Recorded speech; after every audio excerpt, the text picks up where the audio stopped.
Chapter 1360, Choice. After Klene wrote down his impression of Tingen, he briefly mentioned that he had completed the ritual to become a Sequence 1 attendant of mysteries, as well as resolve one of his long-time traumas, the leader of the secret order, Zeratul. He didn't describe his predicament in detail, only seriously discussing the mental problems that angels suffered. Putting away the fountain pen and folding the paper, Klene reached out to take out Azek's copper whistle from Sephra Castle and blew at it. Inside the cheap coffee shop, white bones spewed out like fountains, forming a huge messenger. The messenger then shrank his body, becoming only the height of a normal person. At the same time, it knelt down on one knee and stretched out its palm. "There's no need to be afraid of me." Upon seeing this, Klene laughed. "It's not like I would do anything to you." As he spoke, he picked up the letter and placed it in the skeleton messenger's hand. The messenger nodded heavily a few times. It was unknown what it was agreeing with. Then, its body disintegrated, turning into bones that drilled into the ground. At this moment, the boss brought coffee, oatmeal bread, and mutton stewed with peas.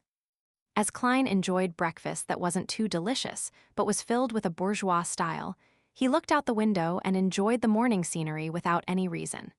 He admired the pedestrians, carriages, trees, mist, food, and machinery that made up the scene. If there was no apocalypse, it's best to be a Sequence 7 Beyonder to maintain the life in Tingen and live rather leisurely while being capable of handling most cases.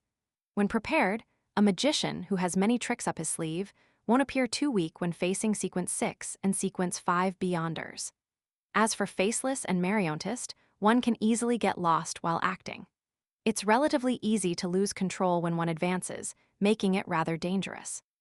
Of course, if one has a sealed creeping hunger, it would be perfect. Klene casually thought, as he recalled creeping hunger, which had landed in Ammon's hands. He didn't know how Ammon would treat this sealed artifact, but he only felt that an item of this level was of no value to an Angel of Time. After playing for a while, he would probably throw it into a secret warehouse in the darkness. I wonder if there's a chance to retrieve it. Just as this thought flashed through Klene's mind, he suddenly felt a little guilty. This was because even if he could snatch creeping hunger back from Ammon's hands, he would throw it into the junk pile, making it wait to be bestowed to the blessed or believers that needed it. This was no different from being in Ammon's hands. Klene quickly diverted his attention. "I lost the mirror again. Adam shouldn't be interested in a mirror at the saint level. Perhaps I can get it back." No, Arrowed seems to have been spewed out from the Chaos Sea. In certain matters, it's possible that it can be a medium. I only hope that Adam doesn't damage it, and that I have the time to retrieve it. After becoming an attendant of mysteries and gaining a deeper control of Sephra Castle, Klene already possessed a certain level of authority in the concealment domain. Whenever he was thinking about important matters, there would always be a thin shadow around him that no one else could see. This was equivalent to the embryonic form of a divine kingdom, the realm of mysteries. Therefore, he dared to directly think of Adam's name. After sighing, Klene suddenly recalled something and hurriedly got the Worms of Spirit on duty in Sephra Castle, to graft a certain area in the spirit world he fixed when he advanced over. Immediately after, he finished the leftover mutton and the last bit of oatmeal bread that he dipped into the soup. He finished the coffee beside him. After putting on his hat and standing up, Klene took a step forward and entered the spirit world that corresponded to Utopia. Then he removed the grafting and returned to the ruins of Utopia. This was to use the abilities of grafting and his ability to freely enter the spirit world to indirectly achieve a teleportation effect. Of course, the prerequisite was that he could locate the corresponding region in the spirit world. On this point, as the owner of Sephra Castle, Klene had a unique advantage. As for Zeratul and the other attendants of mysteries, they could only rely on their preparations. As soon as he stepped into the ruins of Utopia, Klene surveyed the area and discovered that the collapsed houses and charred corpses were shimmering with different colors. They were the Beyonder characteristics inside the monster marionettes, the wealth accumulated by Klene back in the forsaken land of the gods. This might be useless to him, but he still had many believers and blessed that would gradually increase in numbers. As a deity, he had to stock up some beyonder characteristics in order to bestow them. Thankfully, the Lord of Storms didn't take the opportunity to sweep them away. As Klene silently muttered to himself, he couldn't help but thank Leodero. East Chester County, inside the Hall family manor. After the sun finally rose, the suffering people returned to their rooms one after another to make up for their lack of sleep. Only Alfred, Earl Hall's personal bodyguards, the deacons, and nighthawks sent by the Church of Evernight to investigate the reason behind the incident last night remained.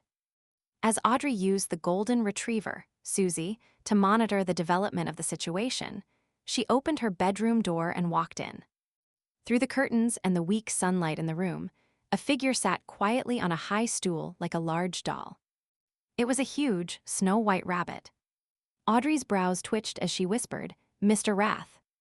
This was Mr. Wrath from the psychology alchemists that had pursued the mind dragon Arihog. It was suspected to be one of Hermes's identities. As she spoke, Audrey reached out her hand and closed the door. And with this action, the back of her hand flashed with a starlight crimson tattoo. "I'm sorry I made use of you." When the door closed, the giant white rabbit took the initiative to say, "However, I might have been used by someone else as well." Audrey thought of the opening of the doors and windows in the middle of the night and took 2 steps forward. She replied in thought, "There's no need to apologize. Just don't disturb me in the future." She was tactfully expressing that she wanted to leave the psychology alchemists, hoping that no one would come looking for her again. The huge white rabbit stared at her with its bright red eyes for a few seconds and said, "Your previous wish was to protect your parents and family, but don't you think that you've been embroiled in too much trouble? The danger that you've brought them is greater than the help you provide." Audrey fell silent. She didn't speak for a long time. Normally speaking, a saint can indeed allow the family to gain more safety, but the premise is that they do not involve themselves in the struggle between angels or deities. Or perhaps they are part of a powerful organization that can be relied on in the true sense of the word. Upon saying this, the huge white rabbit slowly said, "I have 2 gifts to express my apology. You can choose one." "2?" Audrey asked in a low voice. The giant white rabbit nodded, its ears constantly wiggling. "One is to truly become Miss Pride of the psychology alchemists. We can ignore all your other secrets and tacitly allow your other operations, as long as you don't reveal our matters and bring danger to the psychology alchemists. Of course, there will be a certain disadvantage. You will shoulder the burden of certain matters and might be embroiled in quite a bit of trouble. The only difference is that you will receive a lot of help and be rescued in time." What about the second one? Audrey had no intention of getting compensation from the psychology alchemists. To not have the secret organization disturb her again was the best form of apology. Furthermore, she suspected that Mr. Wrath's true intention behind his apology was just another form of exploitation. The huge white rabbit answered calmly, "I can help you divide another identity for you so that she can stay by your family and provide them with some protection and emotional comfort. As for you, you will stay away from them and live on in this world with another identity. This way, your troubles will not affect the people you want to protect. In the supernatural world, under certain circumstances, distancing yourself is the best form of love and protection." Audrey fell silent once again, as her green eyes seemed like a still lake. "You don't need to answer me at once, or you can combine the 2 methods." The giant white rabbit got off the high stool and stood up. "You know how to get into the Garden of Eden." As it spoke, its figure gradually disappeared into the sea of collective subconscious. Bam! In a room in the Church of the Sea God. The oracle, Danitz, dressed in a gorgeous robe, sat on a chair, silently looking at Alger Wilson. The sleepiness from waking up in the middle of the night was gone from the fright. The cardinal of the Church of Storms actually wanted to defect to the Church of the Sea God. This was a huge matter in the field of religion, in the world of mysticism and international politics. Even though he only had a rough understanding of the Church of Storms, Danitz believed that with their style in handling matters, they definitely wouldn't let this matter go. Perhaps a calamity was already on its way to the entire Rorsted archipelago to destroy it. Furthermore, a cardinal is definitely highly valued by the Lord of Storms. Alger's betrayal might attract a god's punishment at any time. The more Danitz thought about it, the more he trembled, afraid that he would be affected. This made him recall a saying from his hometown: "Don't be near people abandoned by the gods." This was because those guys might get implicated when lightning smote down. If not for the fact that Jayaman Sparrow had sent me a message, in the name of being Mr. Fool's attendant to help me settle Alger Wilson in, I would have already tied up this ticking bomb and sent him back to the Church of the Lord of Storms. The more afraid Danitz was, the more he couldn't help but mutter inwardly. Of course, he was just letting his thoughts run wild. He didn't even consider their difference in strength. After a while, someone knocked on his door. Danitz jumped up and quickly walked to the door, opening a crack. "Any results?" he asked in a low voice.